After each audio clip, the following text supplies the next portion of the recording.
Noi, la famiglia in particolare, non abbiamo mai parlato di tracce di sangue nell'auto, abbiamo fatto presente che ci sono delle tracce, nell'auto di Alex che vanno esaminate. Poi se sarà sangue o altra sostanza lo vedremo. Ancora una volta l'ultima parola spetterà alla scienza, d'altronde la volontà dei familiari di Alex Marangon resta quella di ricostruire gli ultimi istanti di vita del giovane scomparso nella notte del 30 giugno scorso dall'abbazia di Vidor nel corso di un rito sciamanico e ritrovato morto 2 giorni dopo su un isolotto a Ciano del Montello. Proprio i genitori hanno notato quelle strane macchie nell'auto, in particolare sul freno a mano, da qui la richiesta di analisi con i carabinieri del reparto scientifico di Treviso che hanno effettuato quello che in gergo tecnico si chiama tampone. Sì, quello è stato fatto certamente, adesso verranno analizzati.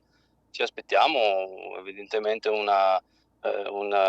un'analisi con ritengo con la procedura dell'accertamento tecnico non ripetibile, o comunque valuterà poi la procura come farlo, però ancora non si sa che tipo di sostanza sia.